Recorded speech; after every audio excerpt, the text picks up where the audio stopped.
Buenas tardes con todos y bienvenidos al acto inaugural de la jornada de capacitación Etapa Preparatoria de Juicio, organizado por la Defensoría Pública, Fundación Haciendo Ecuador, Plataforma por el Acceso a la Justicia, Tutela Judicial Efectiva, con el apoyo de la Fundación Hans Seidel en Ecuador y con el aval de la Universidad Técnica Particular de Loja, en coordinación con la Dirección Administrativa de Talento Humano. Saludamos la presencia del día de hoy de el doctor Franklin Poveda, director de asesoría jurídica de la Defensoría Pública, el doctor Carlos Toledo, coordinador regional de la Defensoría Pública del Austro, el doctor Patricio Rosero, director provincial de la Defensoría Pública del Cañar, el doctor Andrés Mogrovejo Abad, presidente de la Corte Provincial de Justicia del Cañar, el doctor César Quintero, fiscal provincial de Cañar subrogante, la doctora Anita Madero, fiscal provincial de Morona Santiago, el ingeniero Freddy Villamagua, gobernador de Morona Santiago, la doctora Alexandra Ordóñez, directora provincial del Consejo de la Judicatura de Morona Santiago, la doctora Ivonne Romero, directora del Consejo de la Judicatura de Zamora Chinchipe, la doctora Mónica Vanegas Cedillo, directora ejecutiva de la Fundación Haciendo Ecuador, y la doctora Ana Lucía Robles, directora de programas Fundación Hans Seidel. Y como facilitador tenemos el día de hoy al doctor Nelson Peñafiel Contreras, juez de la Unidad Judicial de Garantías Penales con sede en el Cantón Azogues, docente del CEACES y capacitador de la Escuela de la Función Judicial. Público en general de nuestra institución y consultorios jurídicos gratuitos de la Defensoría Pública del Ecuador, sean todos bienvenidos. A continuación, la bienvenida por parte del doctor Patricio Rosero, Carlos Toledo, coordinador regional de la Defensoría Pública del Ecuador. Doctor. Muy buenas noches, respetables asistentes a esta capacitación organizada por la Defensoría Pública del Ecuador, con asiento en la provincia del Cañar. Quiero empezar saludando al señor doctor Franklin Eduardo Poveda Freire, quien es el delegado de nuestro principal, el señor doctor Ángel Torres Machuca. Saludo de bienvenida y considero que hoy es un día muy importante porque a este evento nos acompañan altas autoridades del Austro. Me voy a referir al señor doctor Freddy Villamagua, gobernador de la provincia de Morona Santiago, a la doctora Anita Madero, fiscal provincial de Morona Santiago, al señor doctor Andrés Mogrovejo, presidente de la Corte Provincial de Justicia del Cañar, al doctor César Quinteros, quien está en representación de la Fiscalía Provincial del Cañar, a la doctora Alexandra Ordóñez, directora provincial del Consejo de la Judicatura de Morona Santiago, y a las respetables autoridades que hoy participan de este evento de capacitación. Saludo también al señor doctor Patricio Rosero, a los señores directores provinciales del Austro que nos acompañan, a los respetables compañeros y compañeras que asisten a este evento, a los consultorios jurídicos que son nuestros aliados estratégicos para el cumplimiento de nuestras funciones en la Defensoría Pública gratuita. El día de hoy nos convoca un tema muy interesante, es la etapa preparatoria de juicio. Y a este evento, la Escuela Defensorial de nuestra querida institución presenta como su expositor al señor doctor Nelson Peñafiel Contreras, un dignísimo jurisconsulto, un juez de alta data en la provincia del Cañar, con sede en Azogues en la unidad judicial penal de nuestra queridísima ciudad de Azogues. El tema que nos convoca seguramente estará tratado con la debida sapiencia, porque el expositor es un jurisconsulto de mucho conocimiento. Debo resaltar en una de sus cualidades y sus virtudes de haber sido y es el capacitador de la Escuela de la Función Judicial.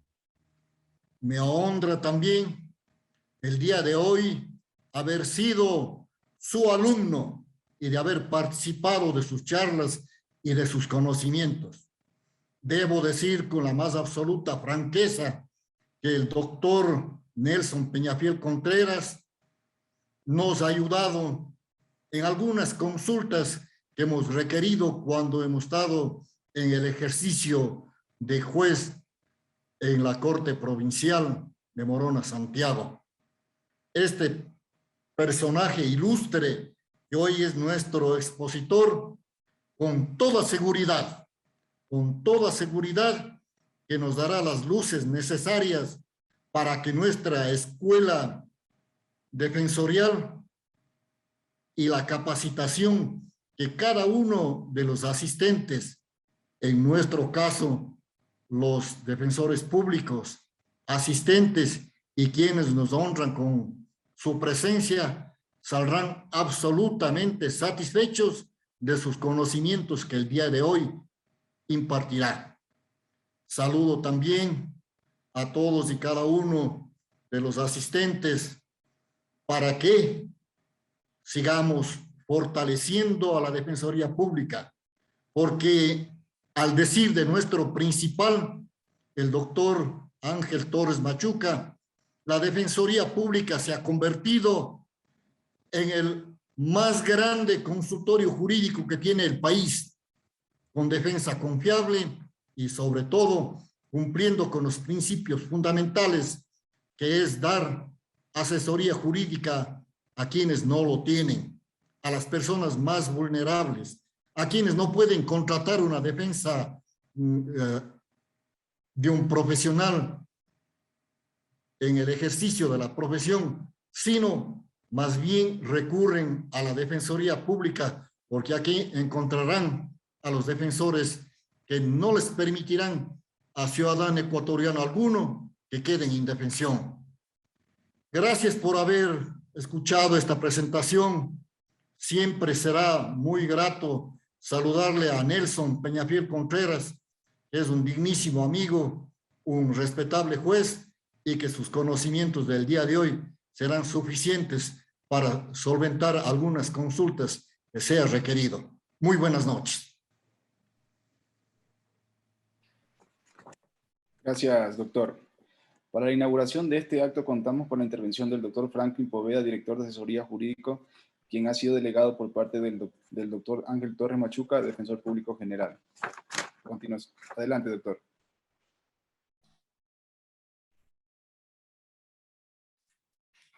Muy buenas noches a todos. Distinguido amigo doctor Carlos Toledo, coordinador regional de la Defensoría Pública del Austro, doctor Patricio Rosero, director provincial de la Defensoría del Cañar, doctor Andrés Mogrovejo Abad, presidente de la Corte Provincial de Justicia de Cañar, doctor César Quintero, fiscal de la provincia de Cañar subrogante, doctora Anita Madero, fiscal provincial de Morona Santiago, ingeniero Freddy Millamagua, gobernador de Morona Santiago, doctora Alexandra Ordóñez, directora provincial de la Judicatura de Morona Santiago, doctora Ivonne Romero, directora de la Judicatura de Zamora Chinchipe, doctora Mónica Vanegas Cedillo, directora ejecutiva de la Fundación Hacienda Ecuador, doctora Ana Lucía Robles, directora de programas de la Fundación Heinz Seidel, doctor Nelson Peñafiel, capacitador en este evento, señoras defensoras y defensores públicos, estimados compañeros de la Defensoría Pública, señoras y señores, buenas noches.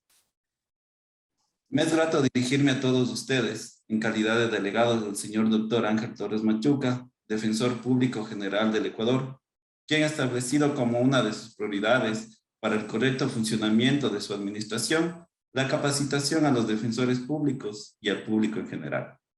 pues es de vital importancia que los defensores públicos tengan identificado plenamente el procedimiento y las reglas que establece el Código Orgánico Integral Penal para su participación en las diferentes etapas del proceso penal, procurando siempre que su intervención en cada audiencia y diligencia se efectúe ante los órganos jurisdiccionales refleje una eficiente instrucción técnica jurídica que solo puede conseguirse con la capacitación y preparación constante. Esto genera confianza en los usuarios del servicio, que son aquellos quienes no pueden acceder a una defensa privada en razón de su estado de indefensión o condición económica, social o cultural. Cabe recordar que los abogados son los llamados a efectuar una actuación técnica legal que garantice que el respeto al debido proceso, el derecho a la defensa y a las garantías consagradas en el numeral 7 del artículo 76 de la Constitución de la República del Ecuador. Me sumo a las palabras de mi distinguido amigo, doctor Carlos Toledo, al expresar que el doctor Nelson Peñafiel es un profesional que posee amplia experiencia en el campo penal, tal es así que en verdad es una fuente de consulta para diversos operadores de justicia. Su conocimiento será de gran utilidad para todos quienes tenemos el honor de contar con su presencia en esta capacitación. De esta manera, sin más preámbulos, les doy nuevamente una calurosa bienvenida, declarando inaugurada esta capacitación académica. Muchas gracias. Agradecemos la intervención del doctor Franklin Poveda, director de Asesoría Jurídica, y de esta manera damos por inaugurada la jornada de capacitación. Recordamos a los asistentes, por respeto a los facilitadores y a los participantes, solicitamos silenciar el micrófono y encender sus cámaras. Recordarles que deben ingresar su asistencia mediante el link que se le enviará por el chat de Zoom. También indicarles que esta capacitación es de evaluación, se realizará por medio de una plataforma, de la plataforma Moodle. Además, solicitamos a los asistentes enviar a través del chat de Zoom las preguntas para el expositor, mismas que se leerán y contestarán al término de la intervención. A continuación, iniciamos con esta jornada con la intervención del doctor Nelson Peñafiel Contreras, quien es licenciado, abogado y doctor en jurisprudencia, tiene diplomados en Derecho Civil y Derecho Procesal Civil, Derecho Procesal Penal, Derechos Humanos y Derecho Internacional Humanitario. Especialista en Derecho Civil y Procesal Civil, Derecho Constitucional y Derecho Penal. Magíster en Derecho Penal, mediador en materia penal. Se ha desempeñado como juez de la Unidad Judicial de Garantías Penales con sede en el Cantón Azogues, docente del CEACES, capacitador de la Escuela de la Función Judicial, asesor jurídico de la Asamblea Nacional, asesor jurídico de la Asociación de Empleados Judiciales de la Provincia del Cañar. Tiene publicado el Manual de Litigio Oral, tiene distinciones como Distinción al Mérito del Dr. Olger Clever Manrique, realizado por el Colegio de Abogados del Ecuador. Damos la bienvenida al doctor Nelson Peñafiel Contreras, quien tendrá 60 minutos para su exposición. Adelante, doctor. Bien, muchísimas gracias. Muy buenas noches. Un saludo fraterno a la Defensoría Pública Nacional, al doctor Ángel Torres, al doctor Franklin Poveda en su representación, al coordinador regional, doctor Carlos Osvaldo Toledo, al director provincial de la Defensoría Pública de la provincia del Cañar, doctor Patricio Rosero, y demás autoridades aquí presentes en esta importante capacitación. En primer lugar, permítanme ustedes felicitar a cada uno de las defensoras y defensores públicos a nivel nacional por la noble misión que vienen realizando ustedes en el día a día, en el patrocinio de tanto de las personas procesadas como de las víctimas inmersas dentro de un proceso penal. Realmente es grato poder compartir con ustedes y vamos a solventar inquietudes que ustedes se vayan generando en el transcurso de esta capacitación. Nada nuevo nos vamos a inventar, ni vamos a decir cosas que estén fuera de nuestro ordenamiento jurídico. Cada argumentación que se vaya dando en esta capacitación tendrá su propio sustento legal. Es así que vamos a empezar con esta capacitación en lo referente a la audiencia preparatoria de juicio. Manejaremos el Código Orgánico Integral Penal porque quiero compartir textualmente lo que nuestro ordenamiento jurídico nos dice. No vamos a inventarnos absolutamente nada que esté fuera de nuestro ordenamiento jurídico. Bien, empecemos. La audiencia preparatoria de juicio que se encuentra dentro de la etapa de evaluación y preparatoria de juicio, quizá es una de las más importantes de nuestro ordenamiento jurídico en un proceso penal. ¿Y por qué esta importancia de esta audiencia de evaluación y preparatoria de juicio? Es precisamente porque en ese momento en donde los sujetos procesales, hablando de la Fiscalía General del Estado, de la defensa de la víctima con la acusación particular en caso y la defensa de la persona procesada, van a dar a conocer a la juzgadora o al juzgador cuáles son los elementos de convicción que crean que han podido recopilar durante una fase de investigación para poder presentar en la audiencia respectiva. Ahora bien, de acuerdo al artículo 581 del Código Orgánico Integral Penal, ¿cuáles son las formas de que se puede conocer una infracción? Esta disposición legal nos da 3 formas de conocer una infracción, y es la denuncia, los informes de supervisión y las providencias judiciales. Ahora bien, ¿por qué empiezo con esto de la denuncia? El artículo 427 del Código Orgánico Integral Penal determina que puede formularse las denuncias de manera verbal, conforme lo establece el artículo 429, y por escrito, conforme lo establece el artículo 428 del Código Orgánico Integral Penal. Esto es de suma importancia. ¿Por qué? Lo vamos a ver más adelante. Ahora bien, les decía que vamos a establecer todo lo que dice nuestro ordenamiento jurídico en el Código Orgánico Integral Penal y vamos a revisar, obviamente entiendo que ustedes tienen su código a la mano, vamos a ir revisando con ustedes precisamente qué establece el artículo 601 de nuestro ordenamiento jurídico. ¿Qué dice? ¿Cuál es la finalidad de la etapa de evaluación y preparatoria de juicio? Son 7 los fines que tiene la etapa de evaluación y preparatoria de juicio. ¿Cuáles son estas? La primera, tiene como finalidad conocer y resolver sobre cuestiones de procedibilidad, prejudicialidad, competencia y procedimiento. Ese es el primer fin. El segundo fin, establecer la validez procesal. Tercero, valorar y evaluar los elementos de convicción en los que se sustenta la acusación fiscal. 4, excluir los elementos de convicción que son ilegales. 5, delimitar los temas a debatirse en el juicio oral. 6, anunciar las pruebas de audiencia de juicio. Y 7, aprobar los acuerdos probatorios que llegaren las partes.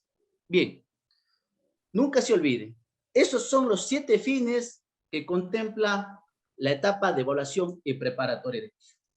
Entrando ya netamente a lo que es la audiencia preparatoria de juicio, vamos a ver qué es lo que establece el artículo 604 del Código Orgánico Integral Penal. Para que exista una audiencia de evaluación y preparatoria de juicio, necesariamente tiene que haberse iniciado ya un proceso penal con la respectiva formulación de cargos por parte de la Fiscalía General del Estado, obviamente. Ahora bien, esta audiencia empieza con la convocatoria que lo hace la operadora de justicia o el operador de justicia para que se evacúe ya a petición de la Fiscalía General del Estado esta audiencia de evaluación. ¿Qué empezamos nosotros argumentando como defensa cuando hablamos de la Defensoría Pública, que viene siendo el patrocinio legal de las personas que están? El artículo 604 menciona lo siguiente: para la sustanciación de la audiencia preparatoria de juicio se seguirán, además de las reglas comunes a las audiencias establecidas en este código, las siguientes. Primera intervención de la Defensoría Pública. ¿Cuándo? Instalada la audiencia, la o el juzgador solicitará a los sujetos procesales se pronuncien sobre vicios formales respecto de lo actuado hasta ese momento procesal. De ser pertinentes, serán subsanados en la misma audiencia. Ahora bien, ¿qué entendemos nosotros como abogados litigantes acerca de los vicios formales? ¿Qué consideramos como un vicio formal? Un vicio formal precisamente se produce cuando un acto jurídico no se le da el cumplimiento a una formalidad legal o requisito extrínseco para su validez y de acuerdo a la gravedad de la omisión puede convalidarse o no. Ejemplo. Empecé argumentándoles a ustedes que la denuncia es una forma de conocer ya una infracción. Pero ahora bien, en el momento que nosotros presentamos una denuncia, comparecemos curadores, ¿es o no es un requisito fundamental presentar el poder especial de procuración judicial? Obviamente que sí. ¿Y qué sucedería si una persona que presenta la denuncia en calidad de procurador judicial no adjunta la procuración? ¿Tendría validez esa denuncia quizás? Obviamente que no. ¿Por qué? Porque en la forma en la que está compareciendo es en calidad de procurador judicial. Y si no adjunta el poder, no está debidamente justificado el argumento que él presenta al momento de presentar su denuncia. Ahora, ¿esto se puede subsanar, sí o no? Sí, obviamente que sí es subsanable. ¿Por qué? Porque en el momento de que la persona presente la procuración judicial ante la operadora de justicia o ante el juzgador, se está convalidando esa denuncia. Otro vicio de forma. ¿Qué sucedería si al momento que él denuncie a la Fiscalía General del Estado, esta denuncia no está legalmente reconocida? Podríamos pensar de que la denuncia es válida si es que no hay el reconocimiento de la denuncia. Obviamente que no. ¿Y por qué? Porque al momento de que una persona presente la denuncia, es obligación el reconocimiento de aquello. Y una vez que se encuentra reconocida, tiene que existir el acta correspondiente, porque a través del reconocimiento de esta denuncia puede generarse, ¿qué? Una responsabilidad penal, conforme lo manda el artículo 431 del Código Orgánico Integral Penal, en caso de que esa denuncia sea declarada de maliciosa o temeraria.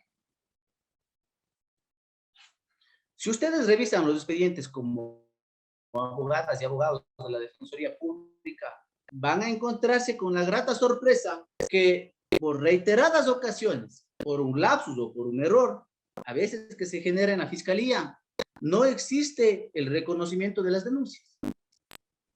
Por eso lo importante de ustedes de poder revisar el proceso, de tener en sus manos el proceso y revisarlo con antelación a esta audiencia, para que eso les sirva de ustedes de sustento el momento en que vayan a realizar sus alegaciones, especialmente en lo que se hace alusión a los referente a los vicios formales.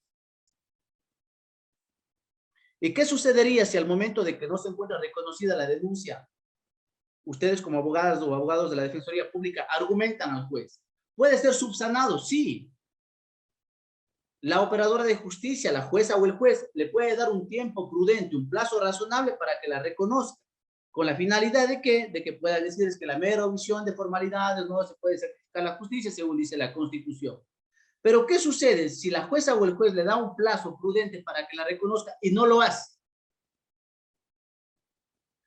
En ese caso ya ese vicio formal es insubsanable y prácticamente desde ahí no tendría validez todo lo que se ha realizado como investigación.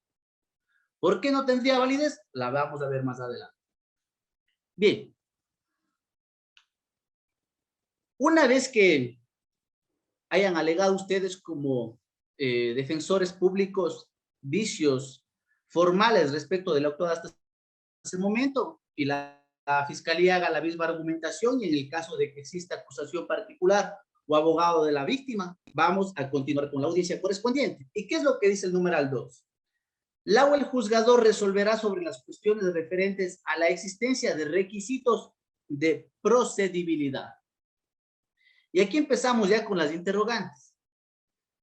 ¿Qué entendemos por procedibilidad? La procedibilidad son requisitos previos a la realización de un proceso penal. Ejemplo. ¿Qué sucedería si la Fiscalía General del Estado ha iniciado o va a iniciar un proceso penal por un delito de lesiones con una audiencia de formulación de cargos y no cuentan con la valoración médica de la víctima para que pueda determinar cuál es el tiempo de incapacidad para el trabajo? ¿Podrían ustedes, qué consideran ustedes, que podría la Fiscalía realizar una formulación de cargos si no sabemos el tiempo de incapacidad de una persona? No podemos. ¿Por qué? Porque no vamos a saber si es que la lesión que produce una enfermedad para la víctima no llega a 3 días, supera los 3 días hasta los 30 días o supera los 30 días. Podemos estar al frente de una contravención, podemos estar frente a un delito de acción privado de la acción, como es una querella, o podemos estar frente a un delito. Estos requisitos propios de procedibilidad son los que tenemos que estar nosotros como abogadas y abogados de la Defensoría Pública atentos a, desde el momento mismo que la Fiscalía nos ha solicitado una audiencia de formulación de cargos. Tenemos que estar muy atentos al requerimiento de la Fiscalía General del Estado. Bien.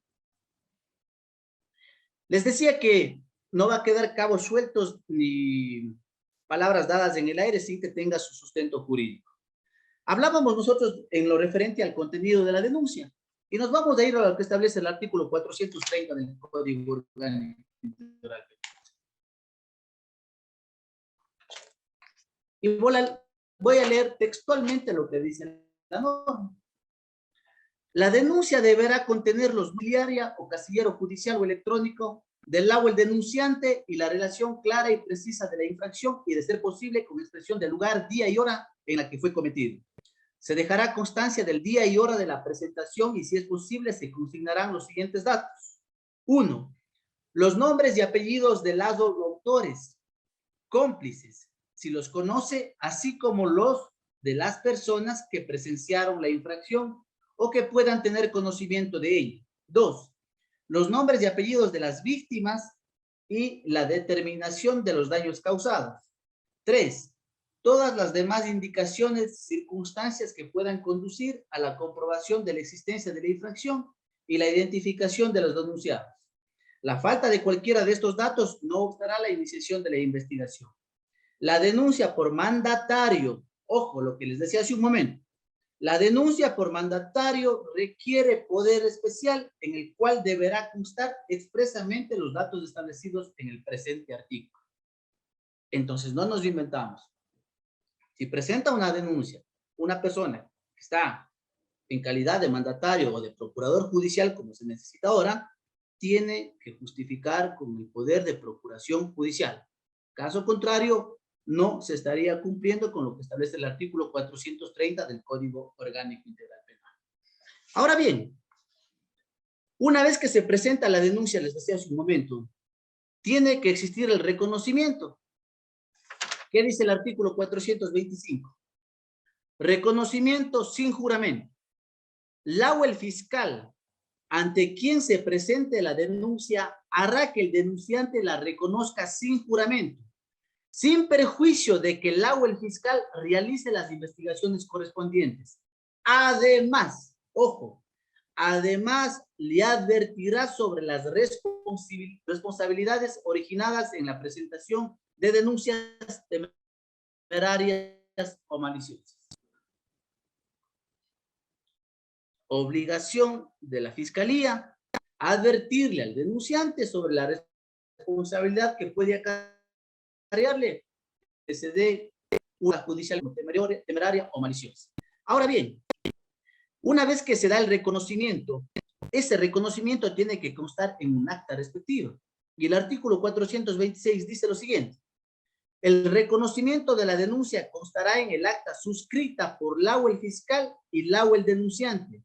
Si este último no sabe o no puede firmar, deberá estampar su huella digital y una o un testigo firmará por ella o él.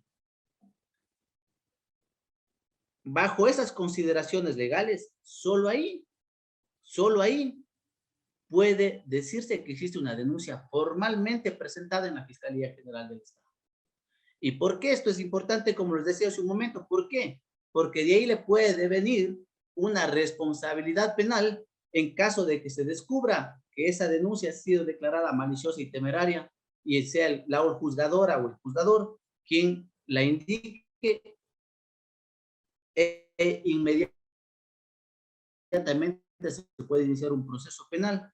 Artículo 271 del Código Orgánico que dice: artículo 261, acusación o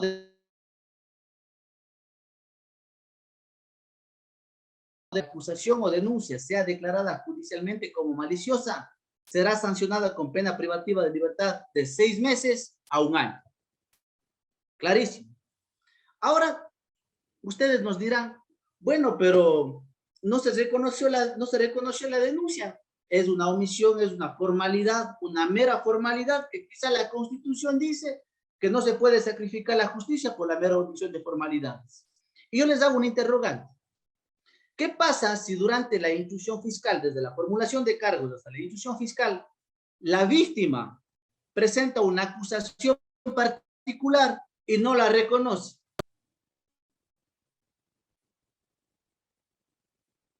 Está en legal y debida forma presentada la acusación particular sin el reconocimiento, a pesar de que el juez o la jueza disponga el reconocimiento.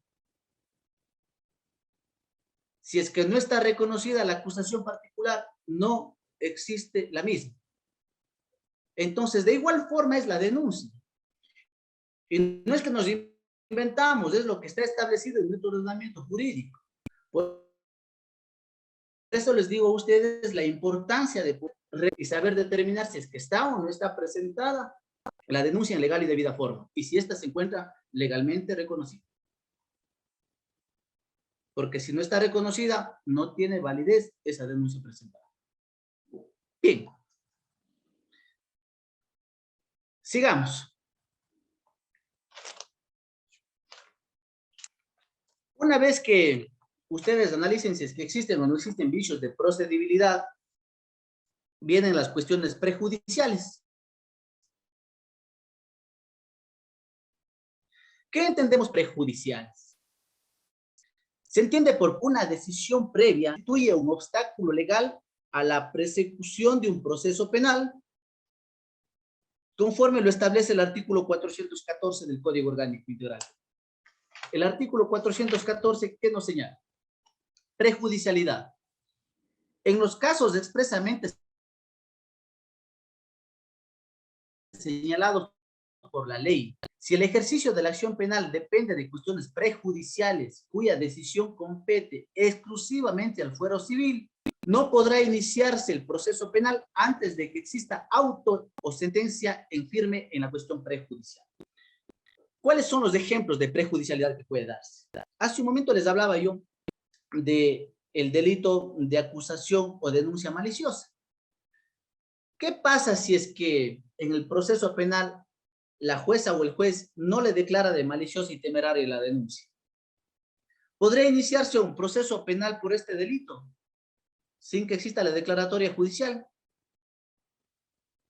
No. Necesariamente tiene que existir el pronunciamiento de la jueza, juez o tribunal en el cual se indique de que la denuncia presentada es declarada como maliciosa y temeraria. Solo con ese pronunciamiento judicial puede darse inicio ya al proceso de investigación penal. Caso contrario, no podríamos hacerlo. Bien, otro ejemplo de cuestiones prejudiciales. ¿Qué sucede si en un proceso, sea civil, sea de familia o sea penal, una persona o un testigo, al rendir su testimonio, que es bajo juramento, aparentemente cometió que la jueza o el juez no lo ha calificado ni ha remitido las copias para que se inicie un proceso penal de perjurio en su contra. Se podría iniciar un proceso penal independiente con una denuncia indicando que el testigo Juan Pérez en el juicio número tal cometió delito de perjurio sin que exista ya el pronunciamiento del operador de justicia. Podría iniciarse un proceso penal por el delito de perjurio. No. Y por reiteradas ocasiones, Fiscalía General del Estado, no en esta provincia, lo hemos conocido en diversas provincias, que han iniciado procesos penales donde existe el pronunciamiento de la autoridad competente. Entonces, esos son requisitos de prejudicialidad que exige nuestro ordenamiento jurídico, tienen que darse para que se pueda iniciar un proceso penal. Caso contrario, existe un obstáculo legal, como lo decía hace un momento, y sin ese obstáculo legal que esté subsanado, no se podría iniciar un proceso penal porque existe un asunto prejudicial. Bien. Si es que ustedes consideran de que no existen asuntos prejudiciales, pueden analizar si es que en la tramitación del proceso hay algún vicio que pueda generar la incompetencia del juzgador. ¿Qué entendemos nosotros por la competencia? El artículo 403 del Código Orgánico Integral Penal determina la improrrogabilidad y dice que la competencia en materia penal es improrrogable y tiene las reglas que establece el artículo 404. ¿Cuáles son estas reglas del artículo 404? Que por muchas ocasiones siempre son alegados por la Defensoría Pública en las alegaciones que se viene dando en la audiencia de juicio y que piense inclusive al momento de hacer una alusión de que el juez a quien se está tramitando la audiencia de evaluación y preparatoria de juicio carece de competencia. ¿Cuáles son las reglas de competencia? Para determinar la competencia del agua el juzgador se observarán las siguientes reglas. 1.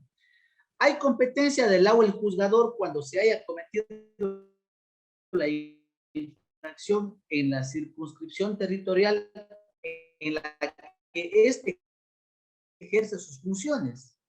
Si hay varios juzgados, se asigna con el procedimiento establecido en la ley. ¿Qué sucede, distinguidas compañeras y compañeros de la Defensoría Pública? Si no existe un sorteo legal al momento de que se solicite una audiencia de formulación de cargos, estará radicada ya la competencia ante uno de los juzgadores quien conozca la causa. Ustedes han visto los inconvenientes que se han generado, inclusive últimamente, por temas netamente del sorteo legal que se viene haciendo en las unidades judiciales. Entonces, de suma importancia poder analizar si es que existe o no existe el correcto sorteo por parte de la oficina de, precisamente, de ingreso de causas, para poder determinar si es que existe o no existe la competencia del agua el juzgador. 2. Cuando la infracción se ha perpetrado e iniciado en un lugar y consumado en otro, el conocimiento de la causa corresponde al o el juzgador de este último. En esto no tenemos inconveniente, ¿no? Pues la norma es clara de que si por lo general, en un delito en donde se ha iniciado en un determinado lugar y consumado en otro lugar, siempre será de competencia en el lugar en donde se consumó el delito. 3. Cuando no es posible determinar el lugar de la comisión de la infracción o ésta se ha cometido en circunscripciones territoriales distintas o inciertas, será competente el juzgador cuando, literal A, del lugar en que la persona es aprehendida o detenida. B, del lugar del domicilio de la persona procesada, aunque éste se encuentre prófuga. C, de la capital de la República, si no es posible determinar el domicilio. Las normas son sumamente claras, entonces en eso no tenemos en dónde perdernos cuando establece que por A o B circunstancias no es posible determinar el lugar de la comisión de la infracción. 4. Si posteriormente se descubre el lugar de la infracción, todo lo actuado será remitido al o el juzgador de este último sitio para que continúe el procedimiento o juzgamiento sin declarar nulo el proceso ni anularlo lo actuado. Si el proceso se inicia en una circunscripción territorial y la persona procesada ha sido aprehendida o detenida en otra circunscripción, la competencia se radicará a favor de la o el juzgador que inicia el proceso. Esto es por prevención, ¿no? Conocimiento de competencia se da por prevención en estos casos. 5.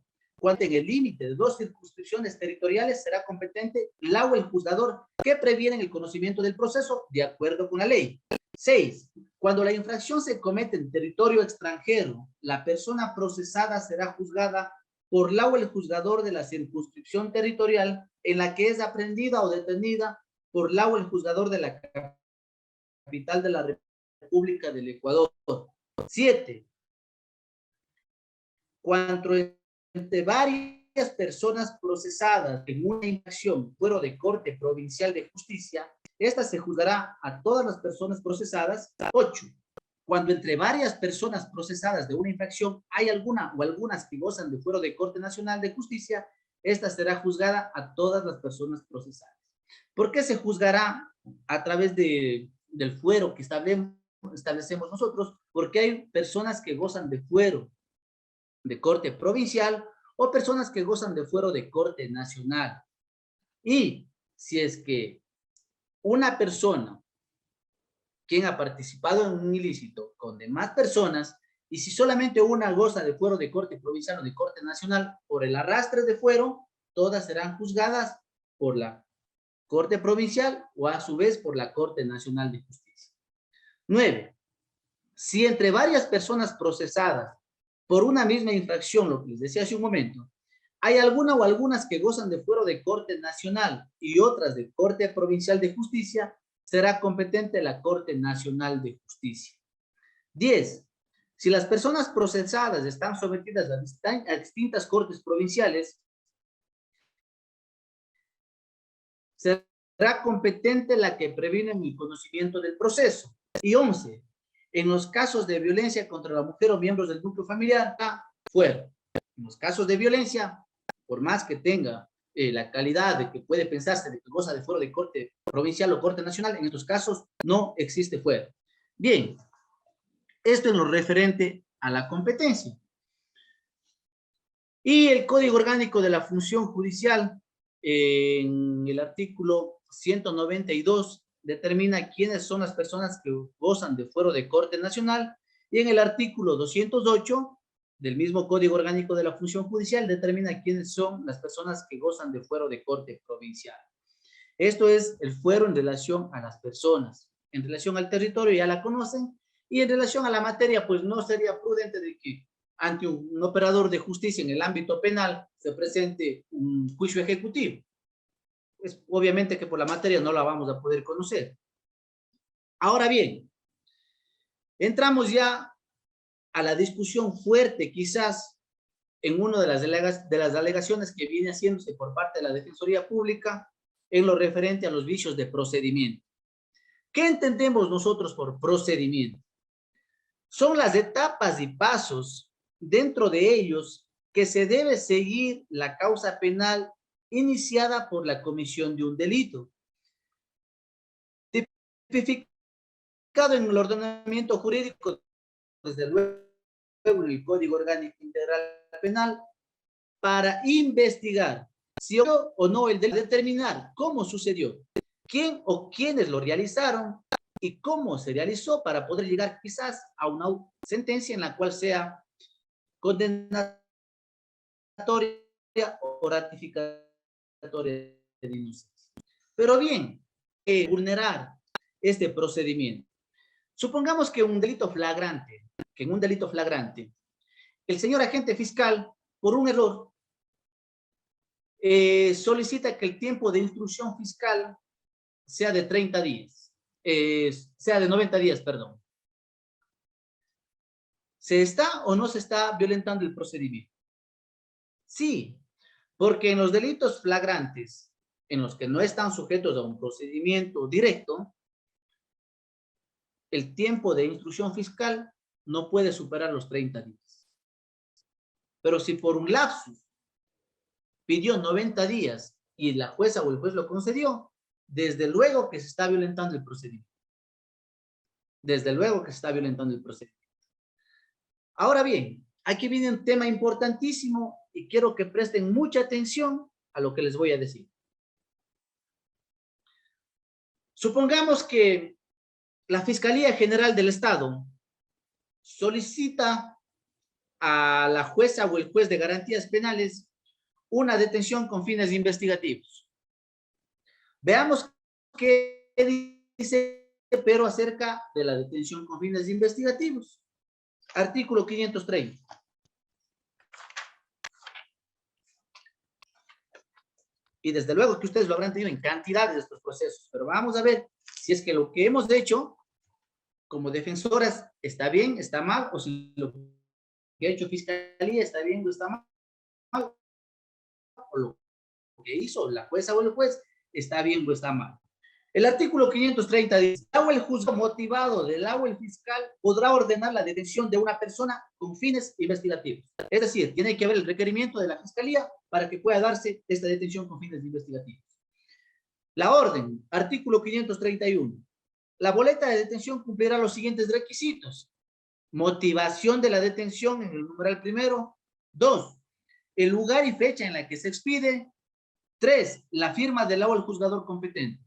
Para el cumplimiento de la orden de detención se deberá entregar dicha boleta a la Policía Nacional. Perfecto. Hasta ahí no tenemos ningún inconveniente. ¿Qué sucede ahora cuando esta persona que fue detenida con fines investigativos es aprendida?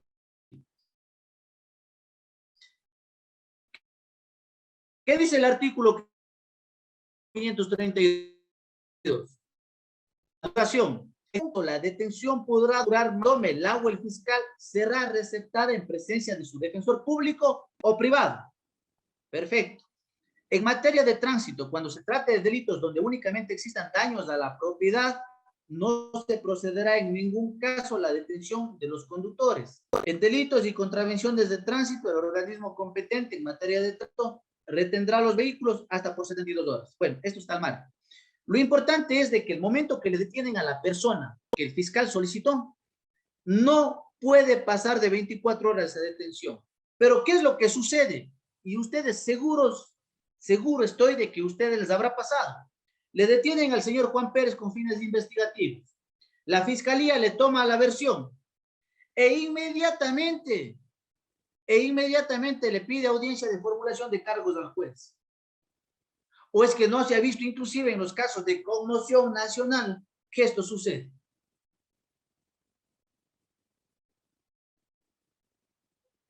Si eso sucede, distinguidas abogadas y abogados de la Defensoría Pública, eso es ilegal. Eso es ilegal. ¿Y por qué?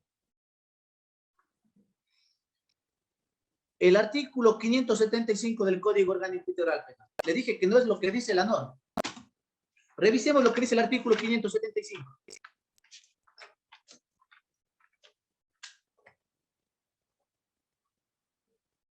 Notificación. Las notificaciones se regirán de acuerdo con las siguientes reglas. 1. Lo importante.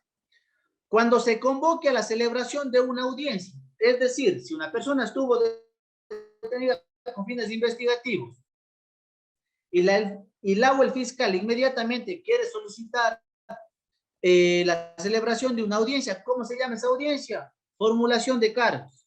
Cuando se convoque a la celebración de una audiencia, un trámite especial, deberá notificarse al menos con 72 horas de anticipación a las partes, testigos, peritos y demás personas que intervendrán en la actuación, salvo en los casos de delitos flagrantes. Salvo en los casos de delitos flagrantes. Si le piden una detención con fines de investigativos cuando existe ya previamente una denuncia, no estamos pues delito flagrante. No estamos frente a un delito flagrante. Estamos frente a un procedimiento ordinario Por lo tanto, si ese pedido que hace la Fiscalía para formularle cargos dentro de las 24 horas que él estaba detenido con fines investigativos, esa celebración de esa audiencia es nula.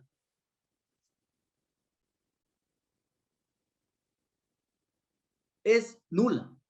Y el artículo 575 del Código Orgánico Integral Penal, en su numeral primero, es sumamente claro. Dirá, discúlpeme, pero es que usted está dejando en la impunidad un delito, pues. Y yo les pregunto, el artículo 13 del Código Orgánico Integral Penal, ¿qué nos establece? ¿Qué dice el artículo 13?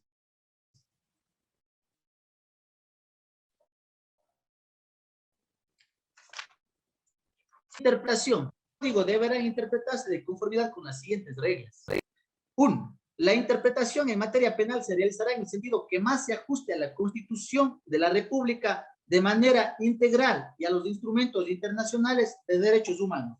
Al decir esto en el numeral 1, que debe ajustarse a lo que establece la Constitución de la República, nos remite inmediatamente a lo que habla el artículo 82 de la Constitución, que es la seguridad jurídica. ¿Y qué dice? El derecho a la seguridad jurídica se fundamenta en el respeto a la Constitución y en la existencia de normas jurídicas previas. ¿Cuál es una norma jurídica previa? Artículo 575 del COI. Claras, públicas y aplicadas por las autoridades competentes. Si no, se están inventando ustedes. Lo dice la ley, lo dice la Constitución de la República.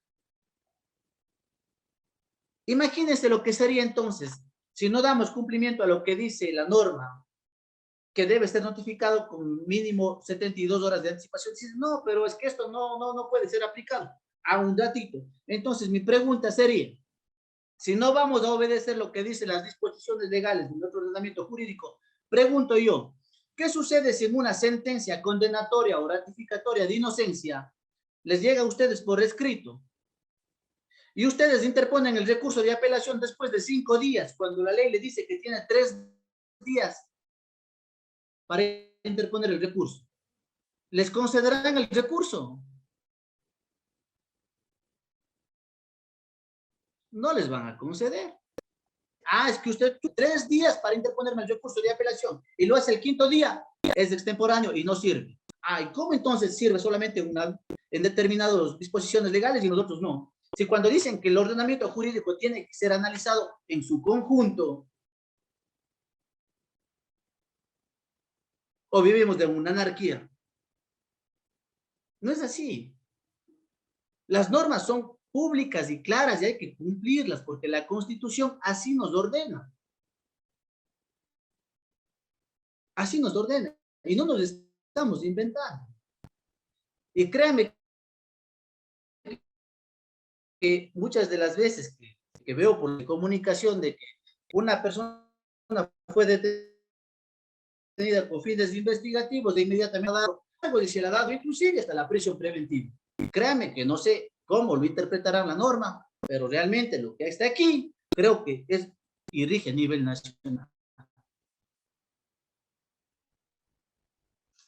Ventajosamente, en donde ejerzo mis funciones, cuando ha existido este tipo de pedidos de la Fiscalía General, han cumplido con lo que establecen las disposiciones legales y la Defensoría Pública también ha hecho cumplir esta disposición legal y nos han argumentado en legal y debida forma. Por lo tanto, muchas de las veces ni siquiera se les ha dado paso a la formulación de cargos, sino cumpliéndose con lo que manda el artículo 575 del Código Orgánico Integral Penal. Bien.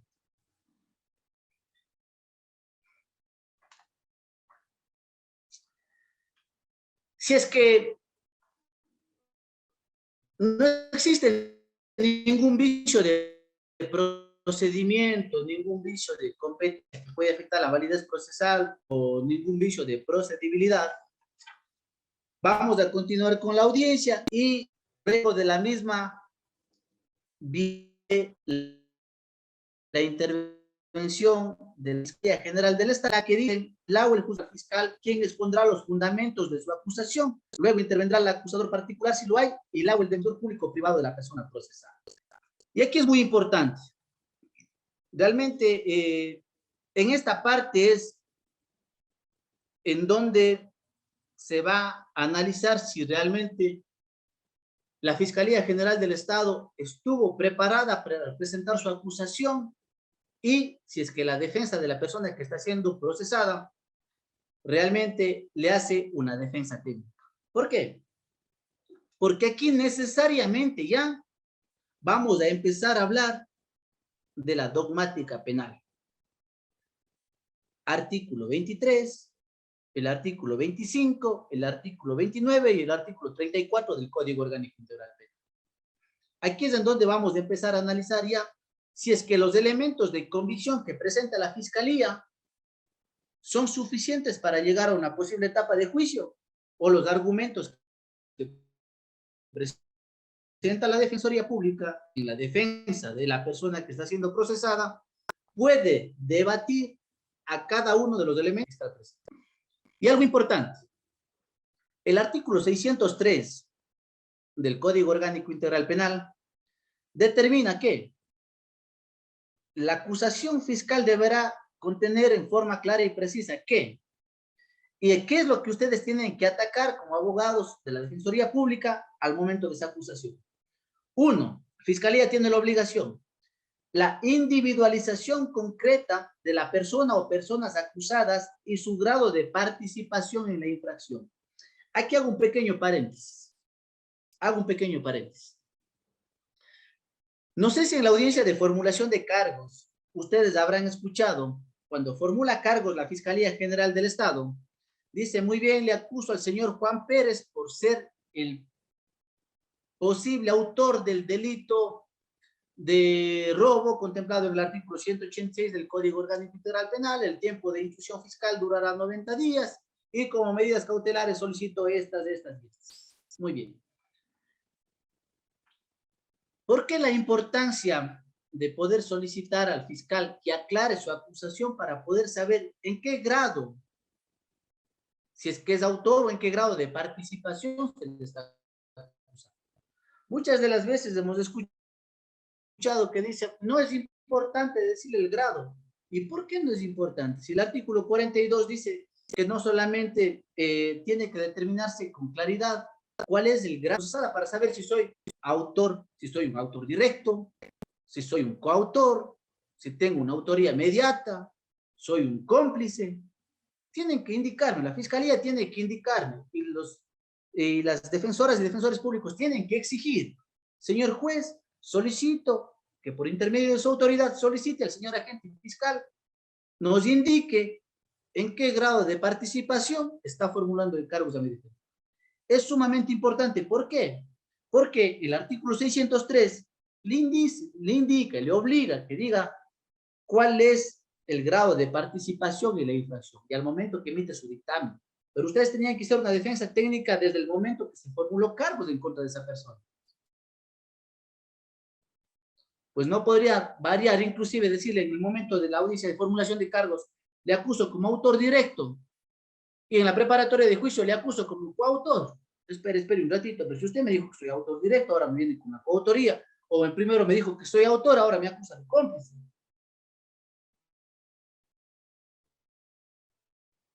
¿Y eso vulnera qué?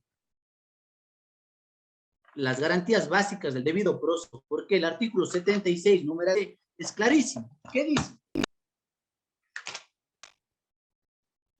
En todo proceso en el que se determinen derechos y obligaciones de cualquier orden, se asegurará el derecho al debido proceso que incluirán las siguientes garantías básicas.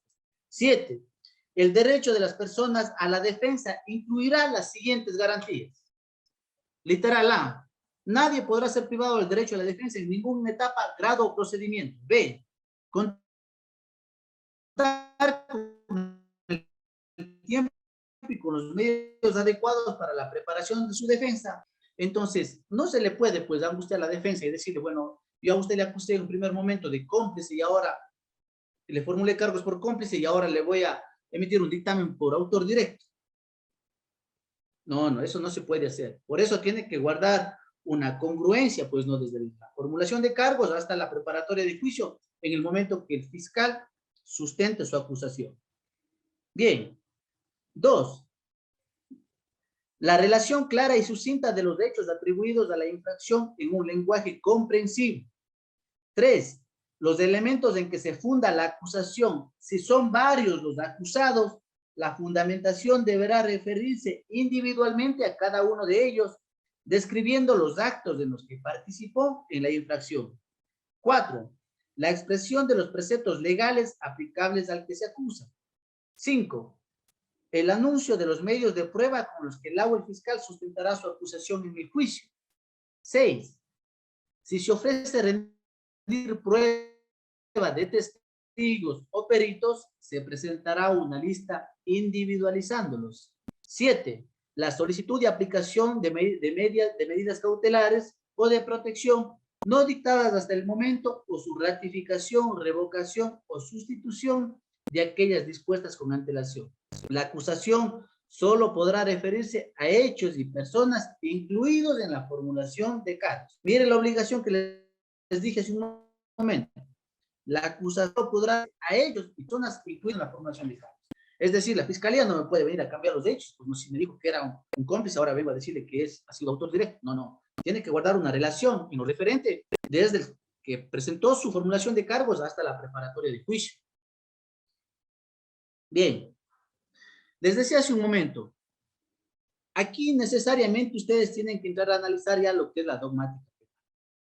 ¿Por qué? Porque los elementos que la Fiscalía General del Estado les va a presentar a ustedes en la acusación, tienen que saber si es que ese acto o esa conducta de la persona procesada es típica, si es que es antijurídica y si es culpable. Muy bien. Y les voy a decir algo con total certeza. Todos los tipos penales que existen aquí en este Código Orgánico Integral Penal, por más que quieran, por más investigación que la hagan, no todos pueden llegar a una sentencia condenatoria. ¿Y por qué? Porque estructuralmente, como está descrita la disposición legal, no sirve.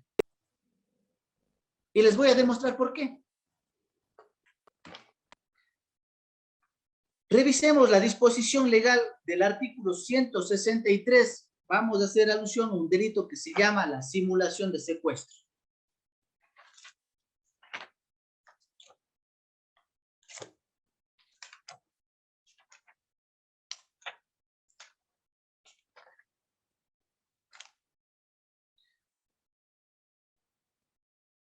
Artículo 163. La persona que simule estar secuestrada será sancionada con pena privativa de libertad de 6 meses a 2 años. Muy bien. X persona coge y presenta una denuncia por la simulación de secuestro en contra del señor Juan Pérez. Ahora bien, les decía, si entramos a analizar la conducta de cada persona, estaríamos frente a un acto. Los actos, según establece nuestro ordenamiento jurídico, en el artículo 23, son de acción u omisión. Es decir, existen delitos de acción y existen delitos de omisión. Perfecto. Supongamos que en este caso, este delito no tienen elementos negativos que justifiquen la ausencia de acto. Es decir, no existió un hecho de la naturaleza, no existió un mundo del interno, no existió un estado de inconsciencia o alguna fuerza física irresistible que es alegado, ¿no es cierto?, para excluirle la conducta de una persona en lo referente al acto. Estamos frente a un delito de acción, una simulación de secuestro. El señor Juan Pérez simuló estar secuestrado, perfecto, es una acción que hizo, existe un movimiento del cuerpo de él que se radicó en determinado lugar. Perfecto. Pasamos lo que es el acto. Ahora bien, veamos si ese acto, pero, de la simulación de secuestro es típico. La tipicidad se divide en 2 elementos. En el elemento objetivo y en el elemento subjetivo. Clarísimo. En los elementos objetivos del tipo penal, o 4 los elementos necesarios e indispensables que tienen que existir en un tipo penal. Si falta uno, no hay tipo penal. El primero, un sujeto activo, es decir, quien realiza la conducta. Segundo, un sujeto pasivo, es decir, el titular del bien jurídico a quien se le intentaba lesionar o se lesionó. Tercero, el verbo rector. Y cuarto, el objeto, que es el objeto dividido en objeto material y objeto jurídico. El objeto material es precisamente sobre qué recae la conducta de una determinada persona. Ejemplo, si es un delito de robo de un celular, el objeto material será el celular, porque sobre eso recayó la conducta del sujeto activo. Y el objeto jurídico es lo que se protege, lo que el Estado tutela, en este caso, la propiedad. Pero bien, analizando el delito de la simulación de secuestro. Repito la disposición legal. La persona que simule estar secuestrada será sancionada con pena privativa de libertad de 6 meses a 2 años. Perfecto. Vamos a los elementos objetivos del tipo. ¿Quién es el sujeto activo? ¿Quién es el que realizó aparentemente el delito? Pongámosle al señor. Él es el sujeto activo. Pero díganme ustedes, ¿quién es el sujeto pasivo en la simulación de secuestro?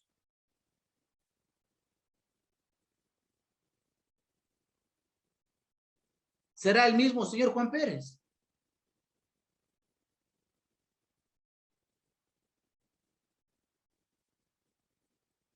No existe sujeto pasivo en la simulación de secuestro. Y si no existen estos 4 elementos indispensables, es decir, no existe víctima, no existe los elementos objetivos, por lo tanto, esa conducta es atípica. No puede juzgarse a una persona por el delito de simulación de secuestro por cómo está estructurado este tipo penal. Así de sencillo. Y esto nos impide ya pasar a analizar los elementos subjetivos del tipo, en donde vamos a analizar si es que la conducta es dolosa, es culposa. Luego de eso, si es que pasamos de lo típico para poder llegar a lo antijurídico y a la culpabilidad. Por eso, de suma importancia, no existen los elementos objetivos del tipo penal. Ahora bien, vamos a otro delito que de seguro todos ustedes lo habrán patrocinado en algún momento, y vamos a ver si es que esa defensa activa que le hacemos o defensa pasiva que le hacemos estuvo acorde a lo que el ordenamiento jurídico lo dice. Vamos al famoso delito de tráfico ilícito de sustancias catalogadas sujetas a fiscalización. Perfecto. Les pongo los hechos.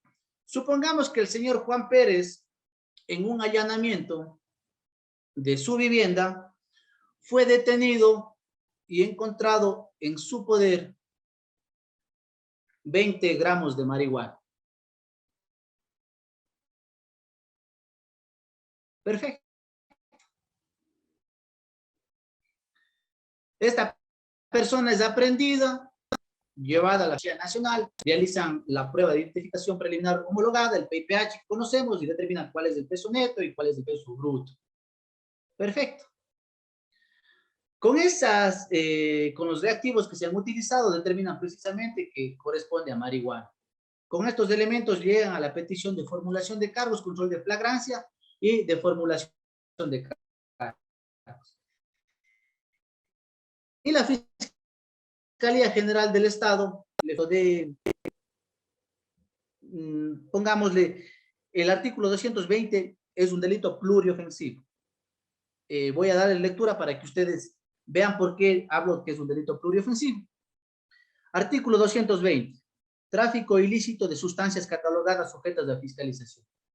La persona que directa o indirectamente, sin autorización o incumpliendo requisitos previstos en la normativa correspondiente, numeral 1, trafique, sea que oferte, almacene, intermedie, distribuye, compra, venda, envíe, transporte,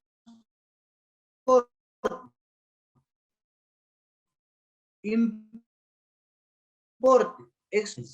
supongamos que esta persona le detengan por almacenar.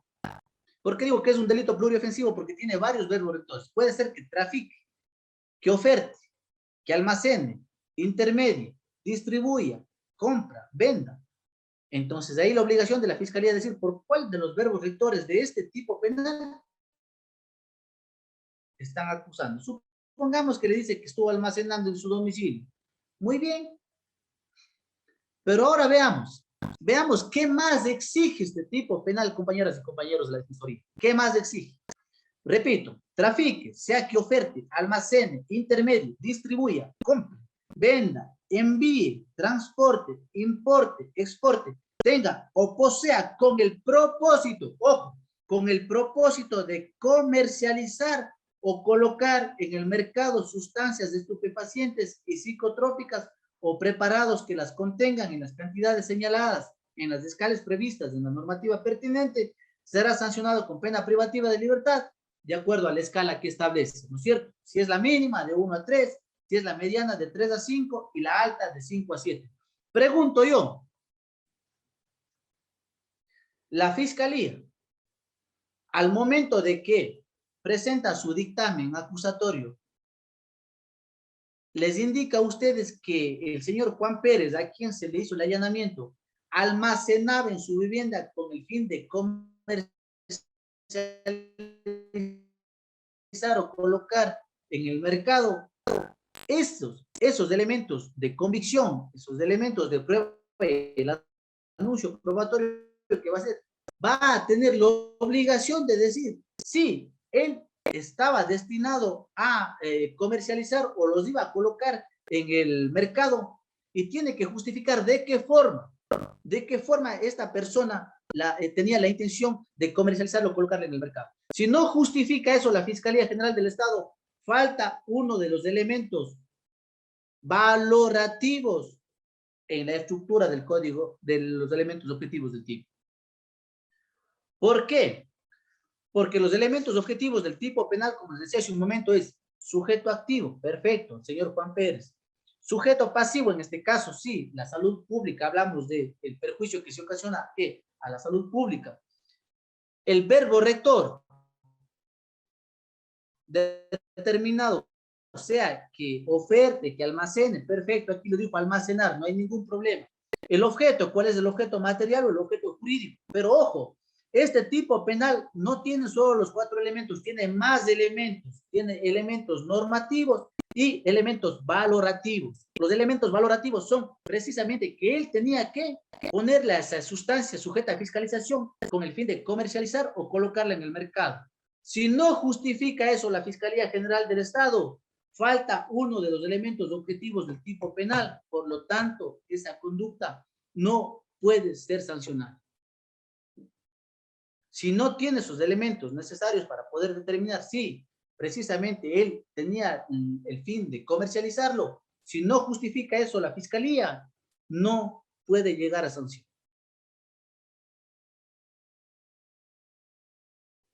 No puede llegar a sanción. Y ya veremos algo que es de suma importancia también en este mismo delito de sustancias estupefacientes sujetas a fiscalización. Ahora bien, lo que yo lo he dicho tiene un sustento legal y en alguna ocasión que hablábamos con jueces de la Corte Nacional, le daba a conocer por qué razones es necesario que se cumplan estos elementos objetivos. Y la Corte Nacional, anoten por favor para que puedan revisar esta sentencia y que vean que es lo que les digo es la verdad.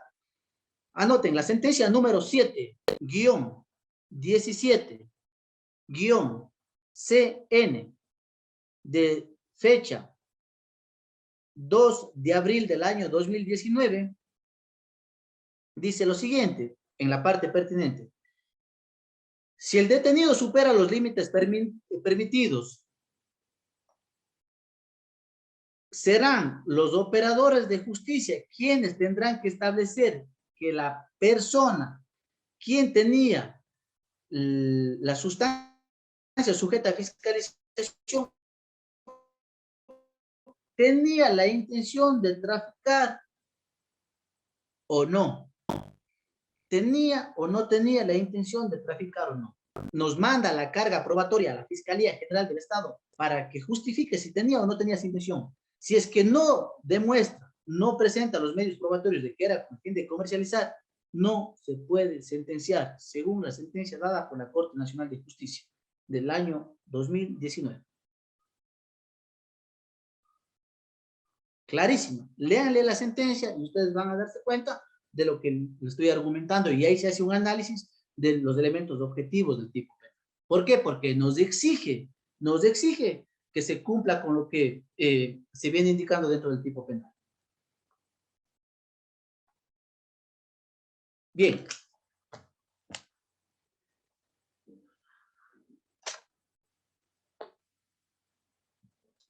Avancemos.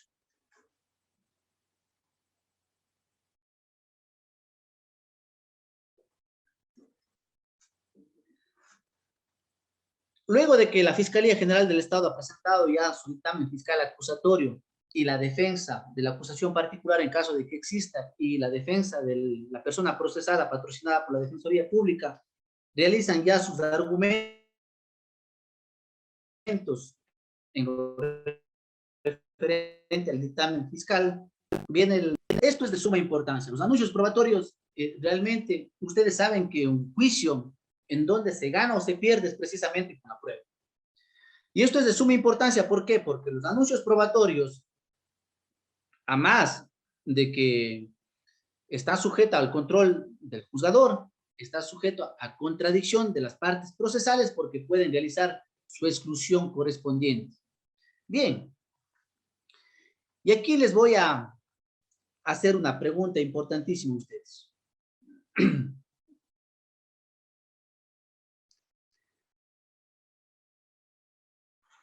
Supongamos que la Fiscalía General del Estado logró obtener un CD de una filmación en donde se puede observar que el señor Juan Pérez, por alguna circunstancia, ha cometido algún delito de robo, por ejemplo. Llega la víctima y dice: si yo pude obtener de la cámara de vigilancia de un vecino la filmación y tengo yo aquí el CD. Señor fiscal, le presento a usted el CD y presenta la denuncia.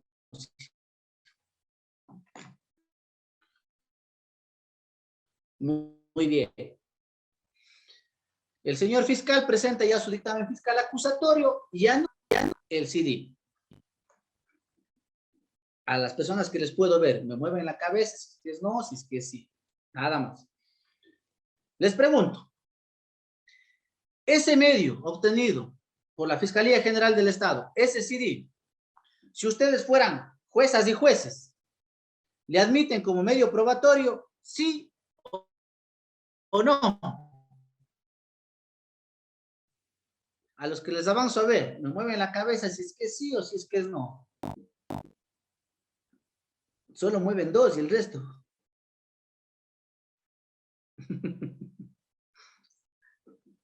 Bien, miren, si es que la Fiscalía General del Estado les hace un anuncio probatorio en ese sentido, señor juez, señora jueza, anuncio como medio probatorio este CD, ese momento, decir, señor juez, ese medio probatorio solicito la exclusión, pero siempre tiene que ser sustentada y fundamentada. ¿Por qué?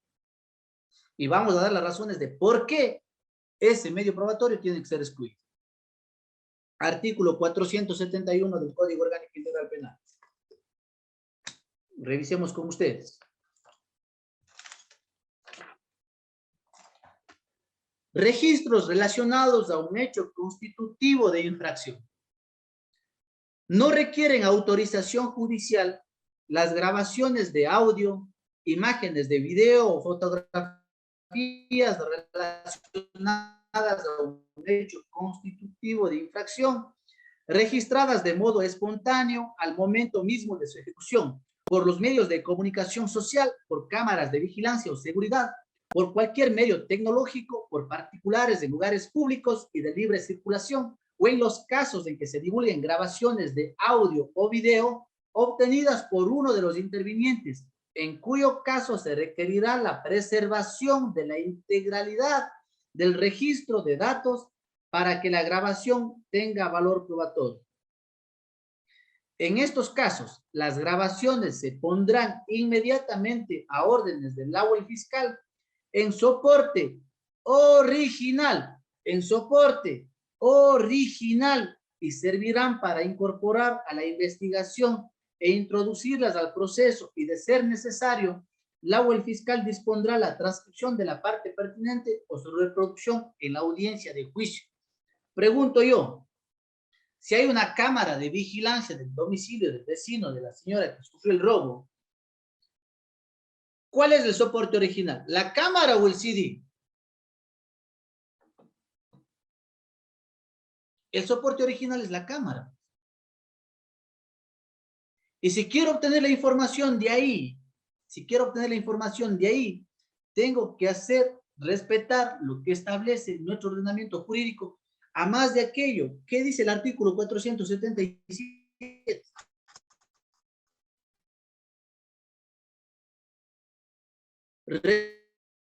Reconocimiento de grabaciones. Autorizará al laudo fiscal el reconocimiento de las grabaciones mencionadas en el artículo anterior, así como de videos, datos informáticos, fotografías, discos u otros medios análogos o digitales. Para este efecto, con la intervención de dos peritos,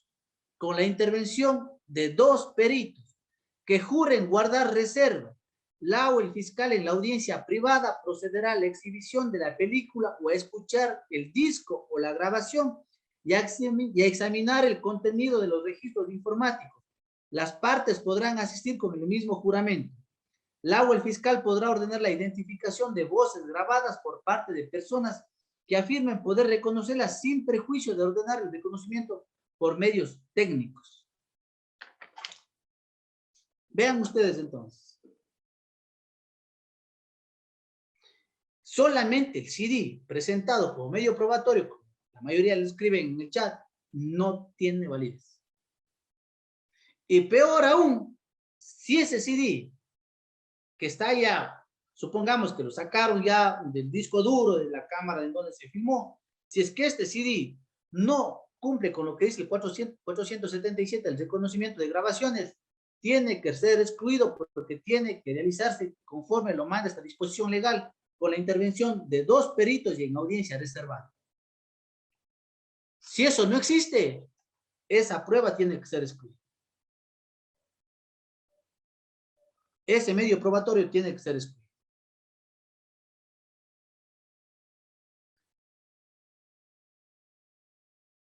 Bien. Les decía que en el caso de sustancias sujetas a fiscalización, existen graves errores también que se va generando, y precisamente este tipo de conversaciones, de diálogos o de cursos que tenemos es precisamente para ir solventando inquietudes. Ya lo hemos hecho con la Fiscalía de algunas provincias, ahora lo hacemos con la Defensoría Pública, pero es con el único fin ¿de qué? De que hagamos las cosas bien. No es con el afán de generar impunidad, no. Si una persona tiene que ser sentenciada, va a hacerlo, pero cumplamos las garantías básicas del debido proceso. Es lo único que exigimos como operadores de justicia. Y aquí viene otro grave problema en los delitos de droga. Y les pregunto yo,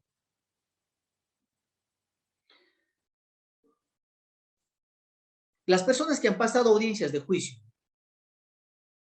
por un delito de tráfico de sustancias estupefacientes, la Fiscalía les ha presentado a ustedes la muestra testigo en la audiencia de juicio, o les ha anunciado a ustedes en la preparatoria de juicio la muestra testigo como anuncio probatorio. créanme, les voy a decir que la gran mayoría no lo hace. Y ustedes revisen los procesos que han sido tramitadas de acuerdo al delito de sustancias estupefacientes y psicotrópicas. Revisen los anuncios probatorios en los juicios directos que muchas veces han pasado, en los juicios ordinarios, por ejemplo, que han tenido, si es que la Fiscalía ha anunciado la muestra testigo. Ustedes dirán, es que no es indispensable. No, es obligación, señores. No es indispensable, es obligación. ¿Qué dice el artículo 474 del Código Orgánico Integral Penal? Les dije que nada lo que diga va a ser sin sustento jurídico.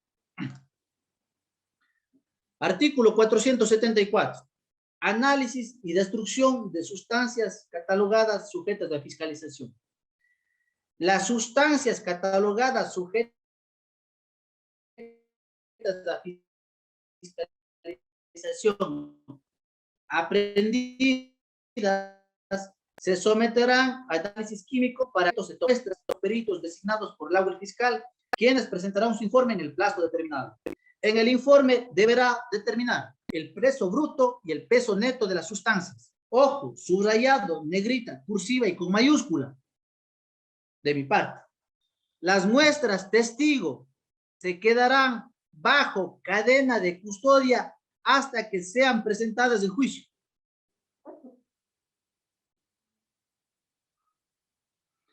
Las muestras testigos se quedarán bajo cadena de custodia hasta que sean presentadas en juicio. En el caso que yo he tenido de drogas, jamás me han presentado la muestra testigo. Pregunto yo entonces, ¿cómo demuestran materialidad?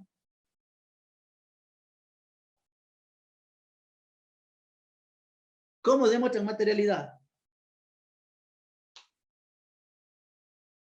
Y eso tiene que ser atacado ustedes como defensores o defensores públicos. En el momento ya en que estén en caso, pues, en una posible etapa de juicio, desde luego, ¿no? Eso tiene que ser atacado. Y además de aquello, para reforzar más aún lo que he dicho, artículo 622, numeral 9 del Código Orgánico Integral Penal. Repito, artículo 622, numeral 9 del Código Orgánico Integral Penal. ¿Qué dice? En lo referente a los requisitos de la sentencia. Requisitos de la sentencia. La sentencia escrita deberá contener, numeral 9, la orden de destruir las muestras de las sustancias por delitos de producto o tráfico ilícito de sustancias catalogadas sujetas a fiscalización. Miren, es un requisito de la sentencia que las o los jueces dispongan la destrucción de la muestra testigo.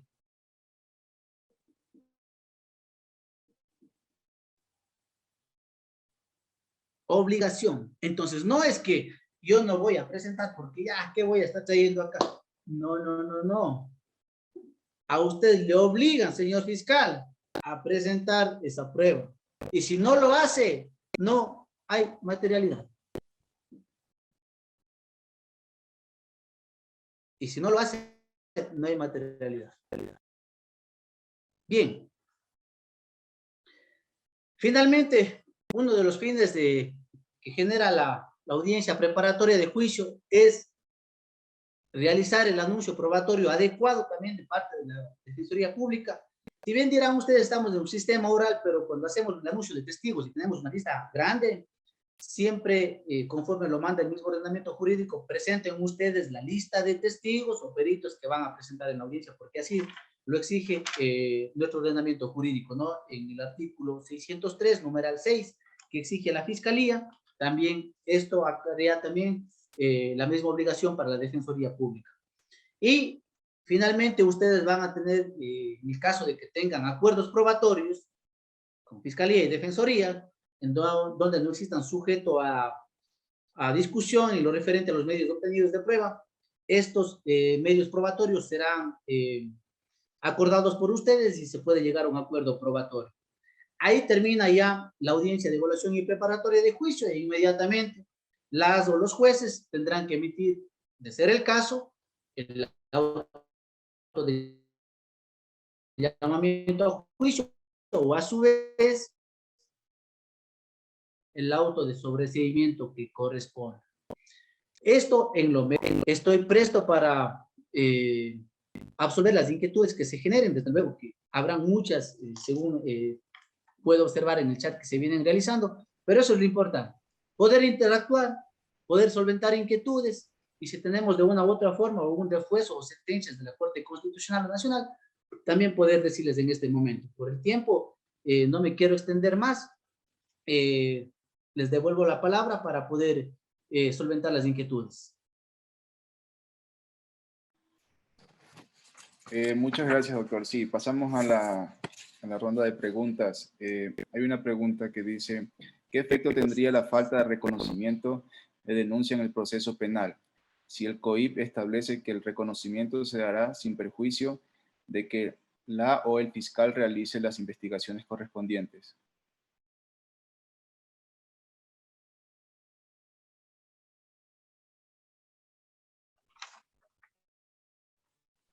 Bien, gracias por la interrogante. Le menciono, ¿qué efecto jurídico sucede cuando una persona presenta una acusación particular y no la reconoce? Si no la reconoce, es como si no se hubiese presentado.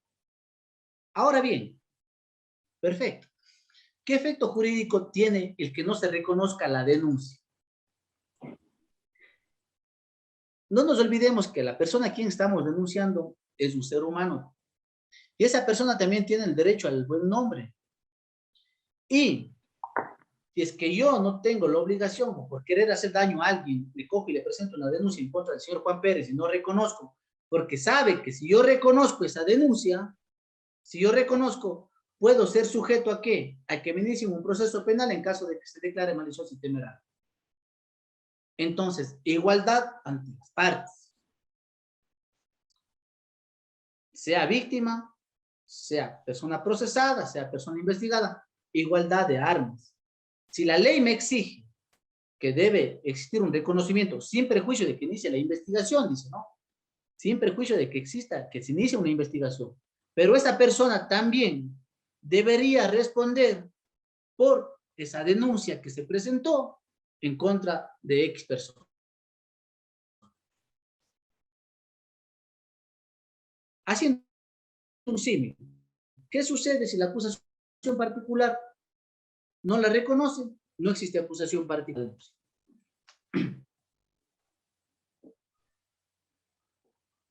Vamos a la siguiente, si es que la tenemos. Sí. ¿Qué requisitos debe contener el proceso judicial o cuando un juez debe, cuando un juez debe determinar que una denuncia es maliciosa y temeraria? Bien, conforme la norma lo dice, si es que al momento de que se presenta una denuncia y no existe un solo elemento, es decir, supongamos, Juan Pérez presenta una denuncia en contra de X persona. La Fiscalía General del Estado le llama al señor Juan Pérez denunciante o que rinda la versión. Esta persona no acude a dar la versión, le convocan nuevamente, no acude a dar la versión. Fiscalía realiza algunas diligencias investigativas y no logra determinar elemento alguno que conlleve a demostrar ni materialidad ni responsabilidad, sino la denuncia la presentó por fregarle a esta persona, por molestar. Si es que no existen hechos probados conforme dice la ley, si no se lograron probar los elementos que se presentaron en la denuncia, la o el juzgador tiene la obligación de declararla maliciosa y temeraria. Respondiendo a la pregunta nuevamente, si no existió ningún elemento que conlleven a determinar la materialidad de la infracción y la responsabilidad, no necesariamente tendrá que declararse de maliciosa y temeraria. Siguiente. ¿Qué sucede cuando el denunciante goza de fuero provincial por ser juzgador y el denunciado es una persona que no goza de ningún fuero? ¿Quién debe conocer el caso? ¿Arrastraría el fuero que tiene el denunciante y debería conocer la Corte Provincial o debe conocer normalmente el juez de primera instancia o el caso y juzgar. No, en este caso, el fuero de corte solamente hablamos de las personas que están siendo procesadas, no de la persona a quien presenta la denuncia.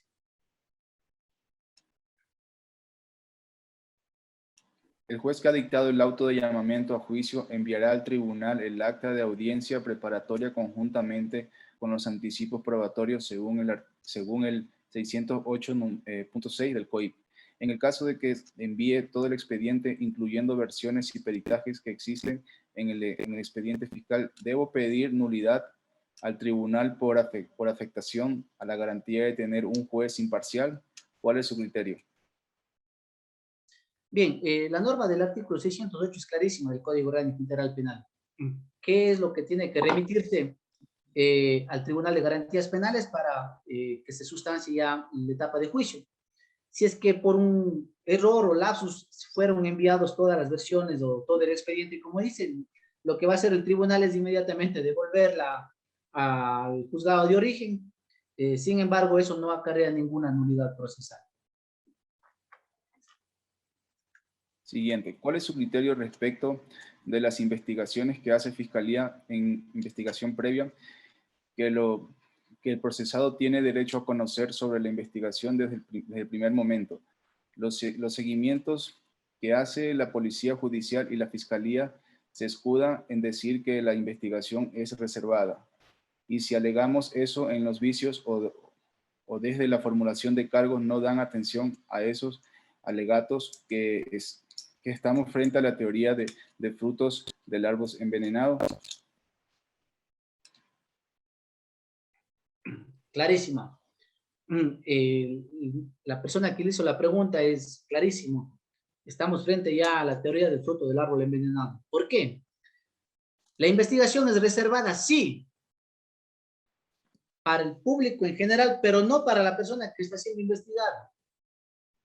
¿Por qué? Porque eso se violenta las garantías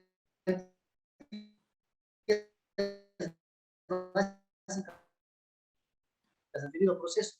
El artículo 76, numeral, que se haga a espaldas de la persona que está siendo investigada, eso vulnera el derecho a la defensa. Es reservada, sí, para las demás personas, pero no para los intervinientes de un proceso penal, no para la persona que está investigada. Ustedes recordarán que muchísimas de las veces, a veces se les niega inclusive a la persona que está siendo investigada sacar copias.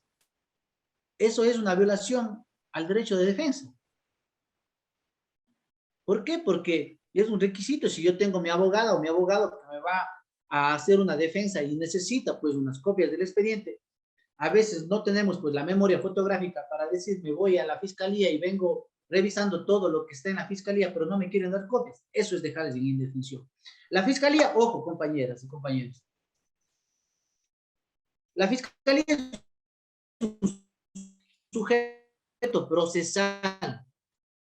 Al igual que sugeramos igualdad de armas, la fiscalía cumpla con su rol y tiene que entregarle las copias que viene solicitando la persona que está siendo investigada. En caso de que eso se alegue, en muchas de las ocasiones lo han hecho en el juzgado, he declarado la nulidad. ¿Por qué? Por falta de, por dejarles en indefensión. Ojo, la nulidad en la audiencia preparatoria de juicio puede darse solo cuando se genere indefensión a las partes. Y en este caso, el no entregar la documentación que se viene solicitando genera una indefensión, por lo tanto, ese proceso es nulo. Siguiente. ¿Considera usted procedente suspender la audiencia preparatoria de juicio a solicitud de la defensa cuando ésta alega que aún no ha llegado los resultados de una pericia indispensables para su defensa? Sí, en ese caso se podría realizar, porque si bien es cierto, son por libertad probatoria, si fue pedido dentro de la institución fiscal, pero ¿qué sucede? Que los resultados no llegan todavía para la Fiscalía General del Estado, fuerte para la defensa, poder solventar sobre los resultados de que se han generado. En ese caso sí se puede suspender, e inclusive muchas de las veces en audiencia lo han pedido hasta que llegue la documentación o el informe respectivo y ahí poder resolver. Sí es procedente. Siguiente. En el supuesto de que el fiscal o la defensa, por descuido, no solicita la exclusión de alguna prueba en la audiencia preparatoria de juicio, ¿es posible de que lo puedan solicitar ante el tribunal? No. Una vez que se encuentra ya admitida la prueba, lo que corresponde únicamente en el tribunal es ya practicarla. Ya no se puede solicitar la exclusión de ese medio probatorio.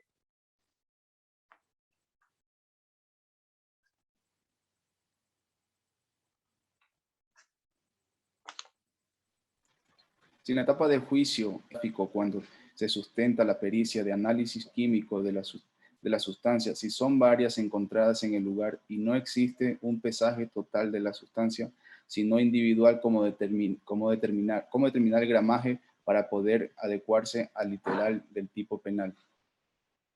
Bien, en ese caso existiría una omisión de parte de la Fiscalía, porque tenemos que tener presente que la Corte Nacional de Justicia ya enmendó su error, pues no, al hacer el análisis del artículo 220 del Código Orgánico Integral Penal. Ustedes recordarán de que se les venía sentenciando a las personas por la interpretación que hizo la Corte en lo referente al tipo de concurso.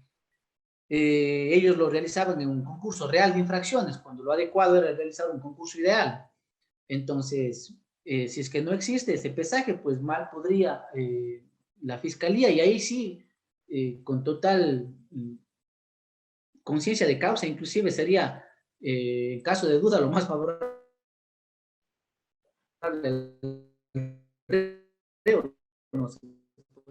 que sacó la Corte Nacional en el año 2019, que es inclusive jurisprudencia, nos habla de que se tiene que aplicar un concurso ideal, pero si existe el lapsus de la Fiscalía, pues será siempre lo más favorable el reo.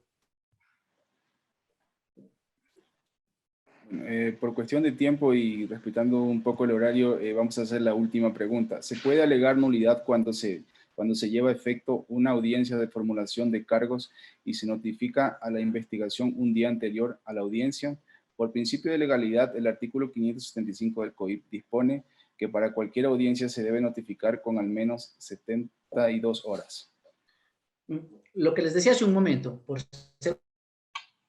seguridad jurídica, desde luego, si es que se vulnera lo que establece el artículo 575, numeral 1, es un vicio de proceso partes y puede generar una nulidad. Desde luego que puede generar una nulidad, sí. Agradecemos a todos por su participación con las preguntas. A continuación, le indicamos indicaciones generales de Gaby Loja, coordinadora de capacitación de la Fundación Haciendo Ecuador. Gaby, por favor. Irving, muchísimas gracias. Buenas noches con todos. Les saludo en nombre de la Fundación Haciendo Ecuador en general y de todo el equipo. Les voy a pedir 1000 disculpas por no poder prender la cámara. Estoy con la señal bastante mala de internet, ¿ya? Verán, les voy a compartir pantalla e irles indicando de manera rápida. Muchas de las personas con las que nos encontramos aquí ya conocen el procedimiento para ingresar a la plataforma. En caso de haber nuevas personas, pues les pedimos poner mucha atención a lo que les vamos a explicar para que puedan ingresar a la plataforma Moodle y rendir exitosamente lo que son las actividades. ¿Me confirman, por favor, si es que se encuentran visualizando la pantalla?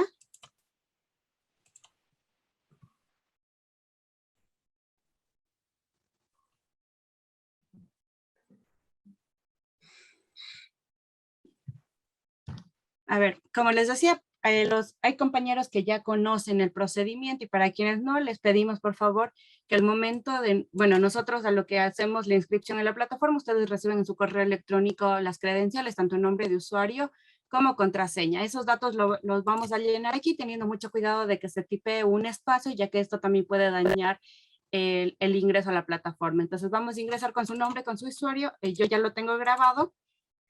Lo vamos a hacer y vamos a entrar justo a lo que es a la página de inicio de Moodle. Dentro de esto nosotros tenemos varios cursos. Ustedes encontrarán directamente lo que es la escuela defensorial, ya sea en la página de inicio o en la barra de herramientas que la tenemos al lado izquierdo. Vamos a ingresar a la plataforma. Y en la plataforma tienen, por ejemplo, ya lo que es el manual de uso para que lo puedan revisar en caso de que lo necesiten. o también ya dirigirse directamente a las actividades. Como pueden ver, aquí ya tenemos actividades de los primeros módulos que se ha tratado anteriormente. Entonces, en el caso de ustedes, vamos a dirigirnos directamente a lo que es el módulo correspondiente, en el que encontrarán el tema del día de hoy. Las actividades por lo general corresponden a la grabación de la capacitación que se ha llevado a cabo esta noche, para que la puedan revisar en caso de que hayan tenido algún inconveniente y necesiten reforzar cierto contenido. También tenemos la grabación de una clase magistral, que es un video súper corto del ponente de hoy, que nos ayudará con este video cortito para profundizar en el tema. El siguiente punto es el material de revisión, donde vamos a encontrar un material de lectura de igual forma para que puedan reforzar la temática. Y por último tienen la evaluación. Ya la evaluación es bastante breve, una evaluación de 10 preguntas de opción múltiple que la tienen que realizar.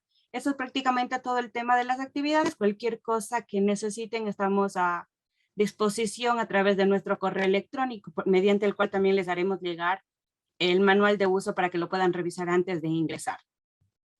Sin más, les dejo nuevamente con Irving para poder ya terminar la capacitación de hoy. Gracias, Gaby. A continuación, para finalizar una vez el evento, el doctor Patricio Rosero, director provincial de la Defensoría Pública del Cañar, dará las palabras para el cierre del evento del día de hoy. Doctor.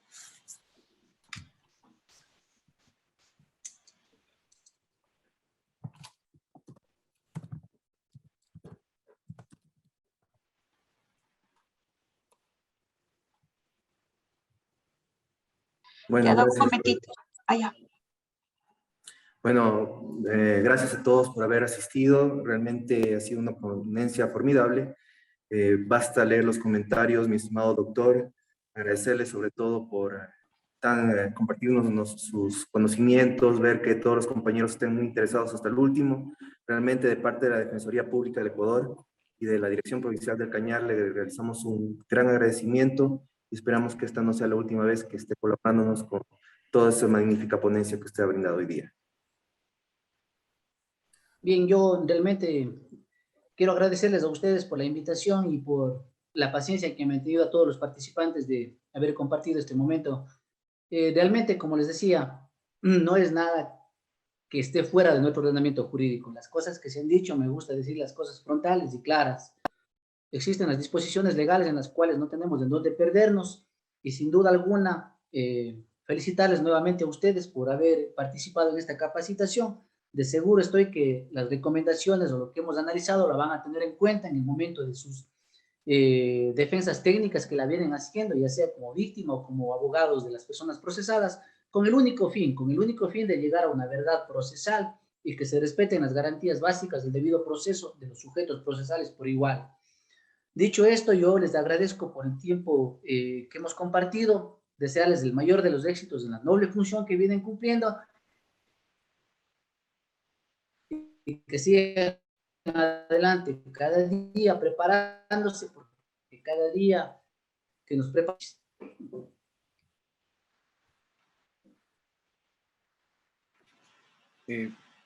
Muchas gracias. A continuación, nada más prendan su cámara para quedar registrado en la foto, por favor. Gaby, por favor, para que...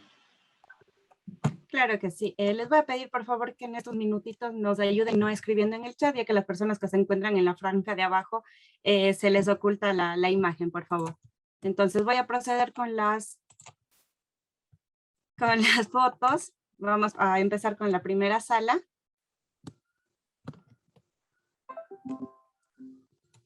La siguiente.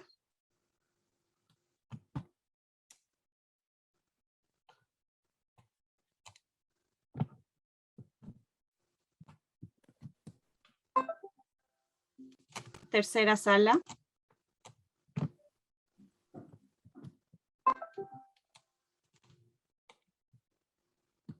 Cuarta sala.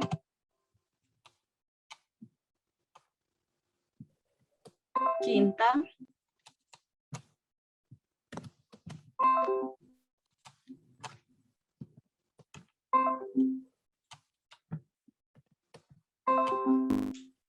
y terminamos con la última sala.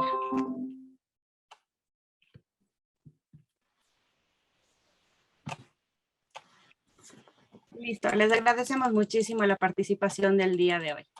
Siendo así, agradecemos a las autoridades, coordinadores, facilitadores y asistentes por su participación en esta capacitación, etapa preparatoria de juicio. Buenas noches, gracias a todos.